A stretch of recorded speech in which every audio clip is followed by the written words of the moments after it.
Hey, everybody, live from Los Angeles on my green couch in my green dress. I'm Olivia Christian, and you are watching Vistaprint's Home Office Hours Live.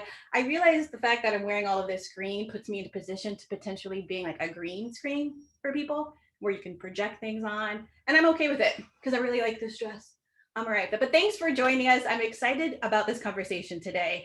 As I posted on social media, if you follow me, if you follow Vistaprint, I love beer.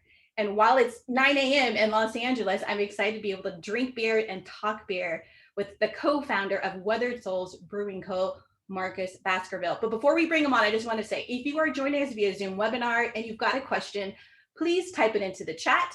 And if you're watching via Facebook, please put it in the comments. I will try to get your questions answered on the show. So let's jump into this. Marcus, are you there? I'm excited to bring you on the show. Please say hello to I am everyone here. watching. How are you doing today? Hey, Marcus, how are you? I'm doing fantastic. I got my COVID vaccine this morning, so Oh I my feel God. I felt a little dizzy, but I think that was like more so out of the nervousness than anything.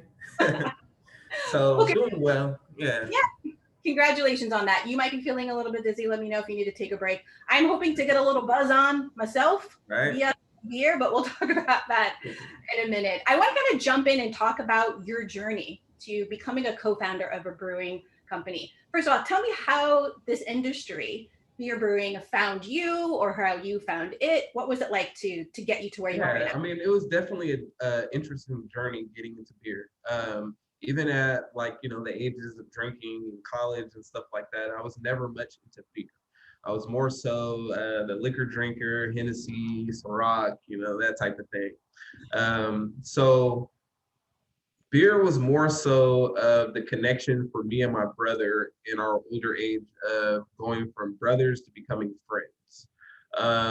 Pretty much, I had started hanging out with him and one of my older cousins. They're 7 and 8 years older than I am. So I started hanging out with them, trying different little new beers and stuff like that that they were introduced to.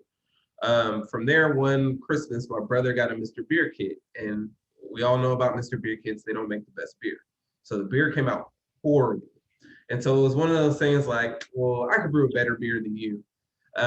So I ended up, researching, developing a recipe, and we ended up brewing together. We did our first couple of beers together.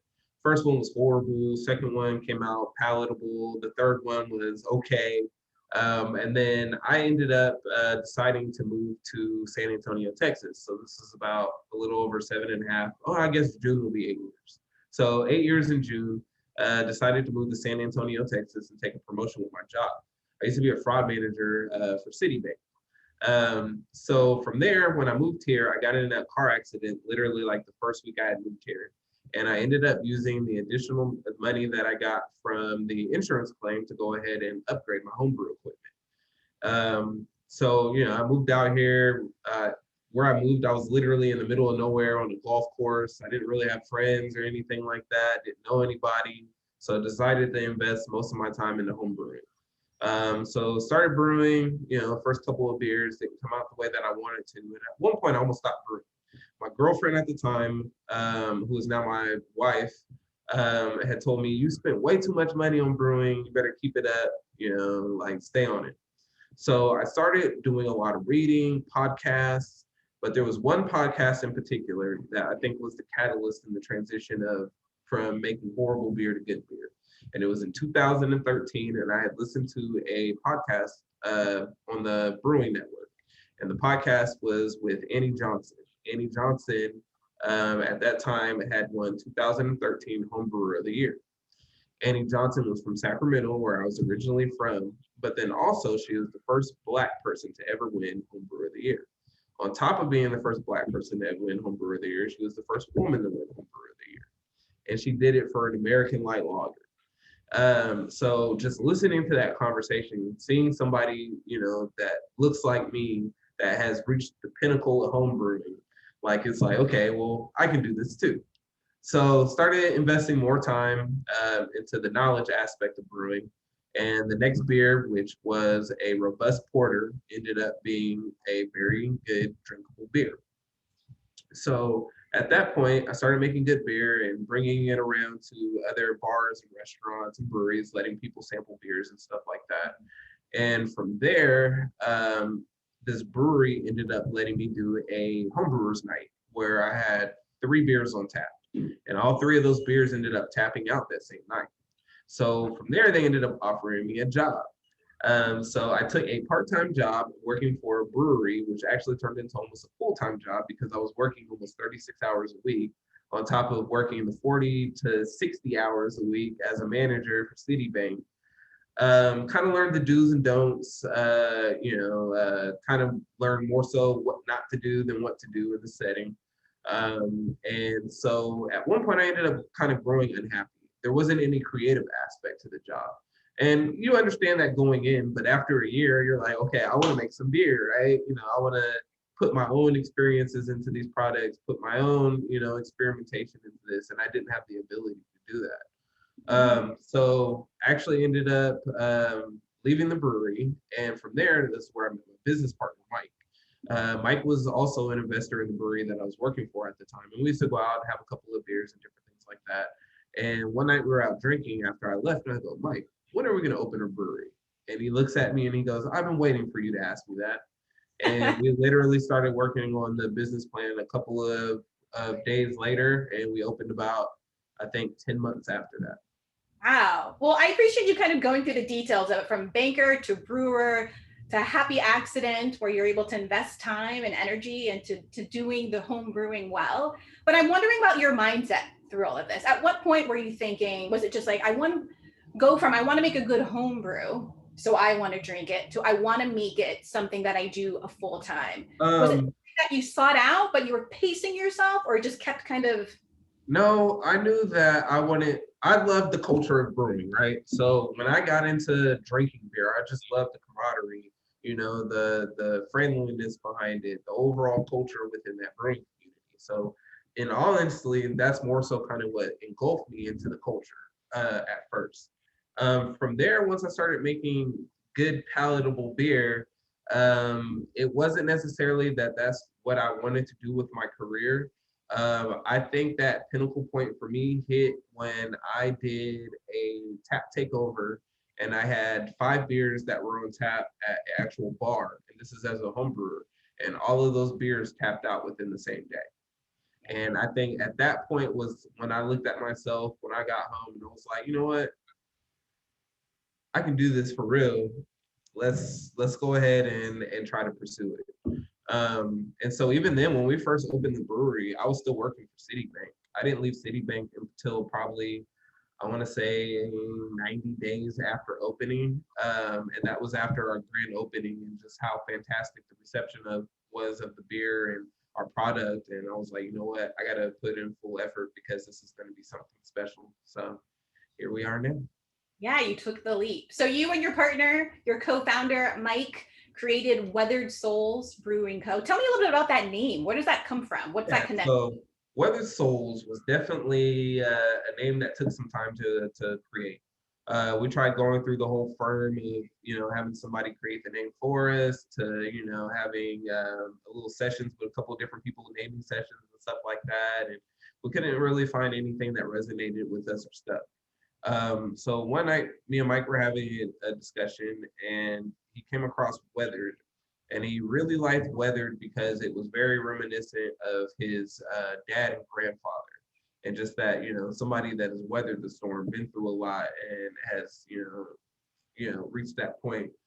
And then the whole souls aspect came from his like of dealing with ships, and how ships label persons as souls versus bodies and persons on ships. And we kind of blended those two names together and enjoyed it. So that's what we ended up going with.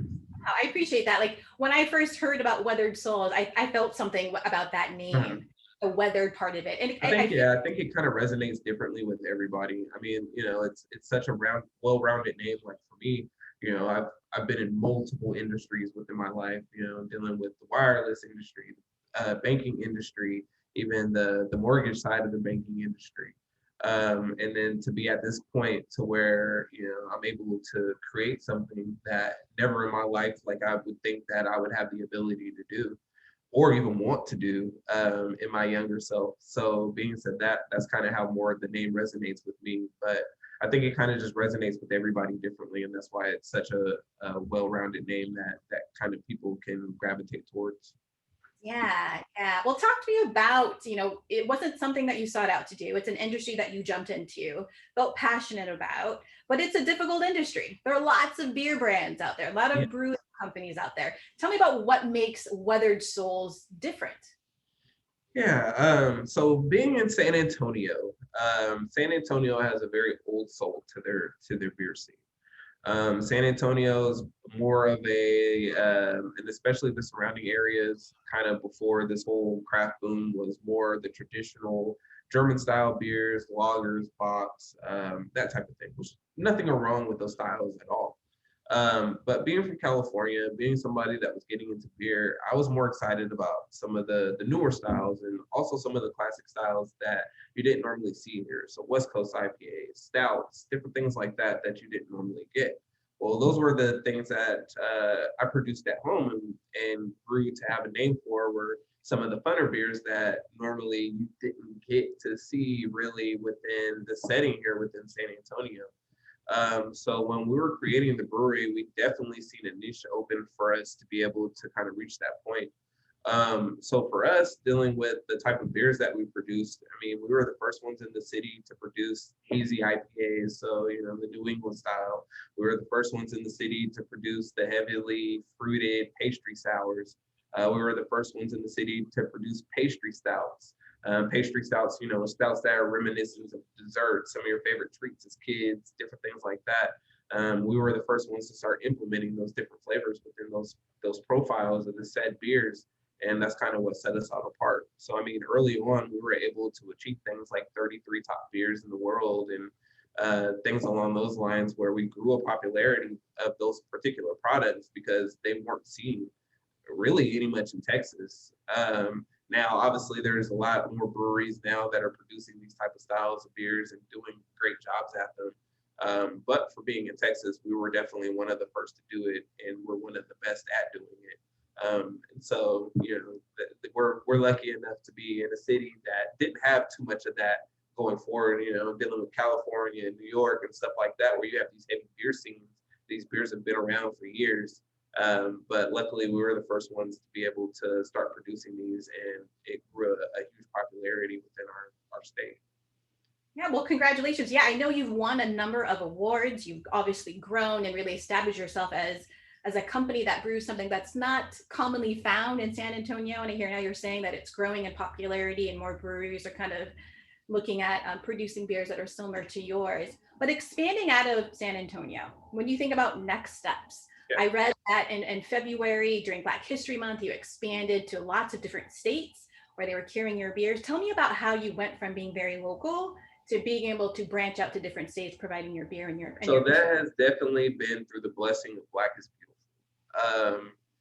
Black is Beautiful was the initiative that we created here at Weathered Souls in the support of social justice, dealing with the murders of Breonna Taylor and George Floyd and some of the other things that were going on in the country at the time. And so, I mean, originally I thought there was going to be maybe 200, 250 breweries that would involve themselves within this aspect, but it blew up. And I mean, we've had over 1,200 breweries involved, all 50 states, 23 countries that have involved themselves in support of social justice and supporting equality and diversity. And you look at, I mean, that's pretty much what has led to our ability to have growth at this point, which was crazy. We had Walmart reach out of all, industry leaders, and had a very excited sales market manager, Adrian, and she wanted to go ahead and promote the Black is Beautiful brand. And so what she did was opened up over 300 locations to us to be able to sell this product in. Obviously, we don't have the resources for 300 plus locations. And so we brought in 8 different breweries across the United States to go ahead and produce these beers to be able to release within these states. And so, yeah, I mean, that huge Walmart program has definitely opened up a ton of new doors for us in the sense that our beer, even other SKUs like our West Coast IPA and our German Pilsner will be going into Walmart coming within the next month. But even then, outside of that, we've always had a lot of people reach out as far as trying to get our beers within other states and different cities and stuff like that. We've just never really had the ability to do it. So recently, we've been able to get a canning line on point, get that situated. We've had the ability to, we're going to start sending beer to Europe, Japan, Wow. Korea. You'll catch our actual beer that's produced by us in Northern California later this year, Nevada, Virginia, Louisiana. So we're definitely making some moves into some new places as far as getting our beer out there and be able to let everybody kind of experience Weathered Souls and see what our products are about. Well, that's incredible. You're going all over the globe, but I want to kind of go back to what you were beginning with Black is Beautiful, and where that brand of beer, that line, that brew came from. So as you mentioned at the top, it was in response to what was happening last summer during the social justice movement, at the height of it, after the murder of George Floyd and Breonna Taylor. So you had this burgeoning beer brand, Weathered Souls, but you were impacted by what was going on over the summer and led you to creating this initiative and this brew. Talk to me about leveraging the brand to create something that also spoke to what you value, and equality and social justice. Talk to me about what that looked like for you. So for me, my parents have raised a very proud Black man. I've always been very proud being Black and supporting my community. And so the catalyst point for me dealing with the things that were going on last year was I was listening to the Breakfast Club on my way to work. Or actually, I was on my way to Dallas to go do a collaboration. And I was listening to the Breakfast Club, and it had Breonna Taylor's mom on there.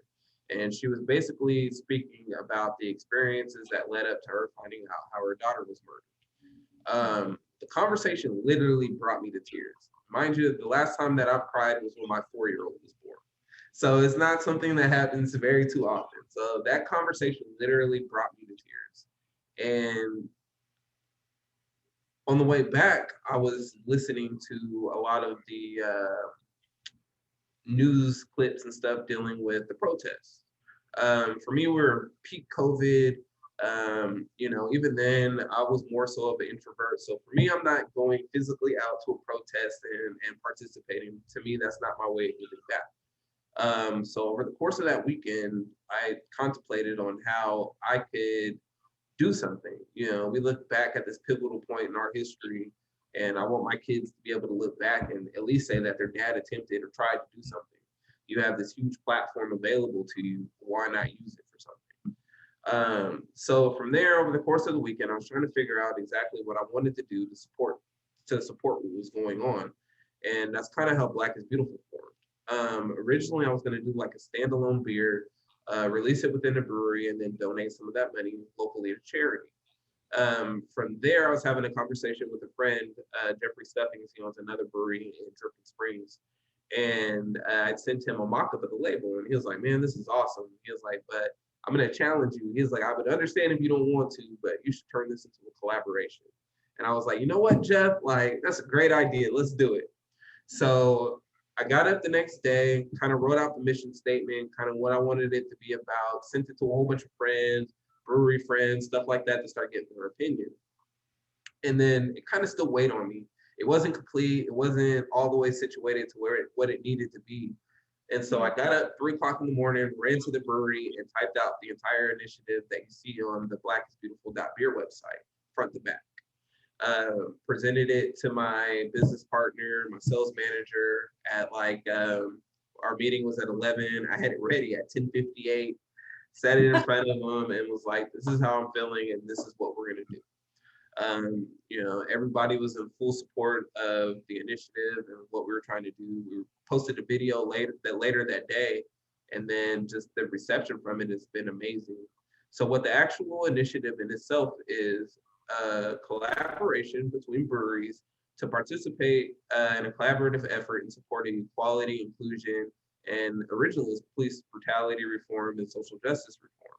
But the initiative has transcended beyond that by so much at this point that is kind of more so in lines with just social justice reform than anything. We've had over 1,200 breweries involve themselves and produce this beer. You know, you look at the amount of commerce that is being produced from just the brewing industry. We're making history. I mean, there's nowhere in history that you can look at where social justice reform has been done in the service industry, and then 1,200 separate businesses. Mind you, I mean, they're breweries, but these are separate businesses. So 1,200 separate businesses involve themselves into one initiative and donate 100% of those proceeds to charities, organizations, and foundations that support it. So, I mean, just from now, I've gotten about, I think, 308 responses out of the 1,200 breweries from our surveys, and the running total was $1,098,317.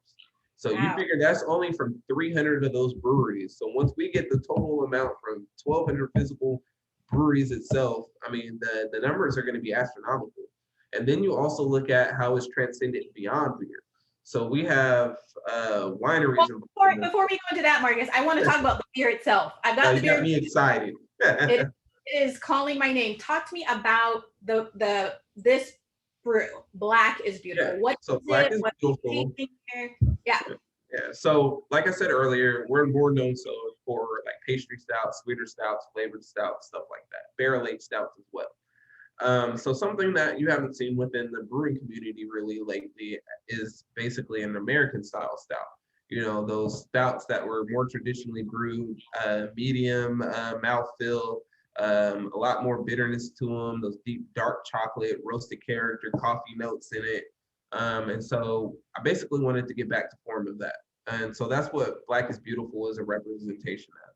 And then also to pull the deepest, darkest hue of black into it, just to actually highlight that color hue to see, you know, that physically black is beautiful. So yeah, I mean that stout itself is an American style stout.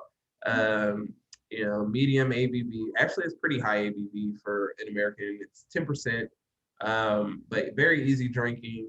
A medium bitterness, nice chocolate, roasted characters, a little deep dark chocolate to it.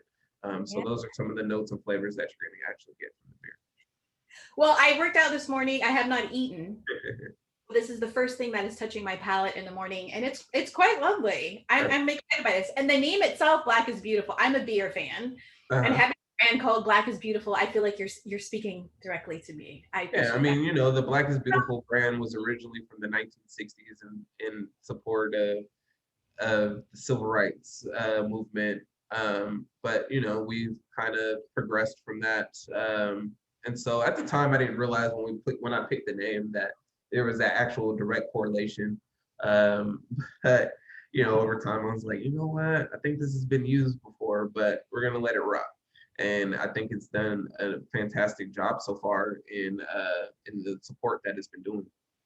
Well, so and I appreciate that too, because like Black is Beautiful is something I think we have heard, you know, like I'm Black and I'm proud, like those types of quotes. But sometimes those kind of statements can be challenged, right? Well, yeah, Black is beautiful, but what about everybody else? It's kind of like Black Lives Matter, you know, like, well, all lives matter. So I'm wondering, with you reaching out to a diversity of other breweries, how they reacted to that name.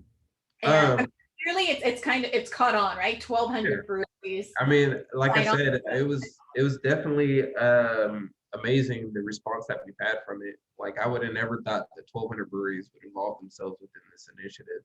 Um, so just the overall response has been amazing from the beer scene. I mean, obviously, you know, you get those every occasion messages of the, well, what about, you know, white is beautiful, or what about, you know, Mexican is beautiful, or whatever the case may be. And it's not saying that nobody can ever brew these beers, but we're specifically talking about Black is Beautiful right now.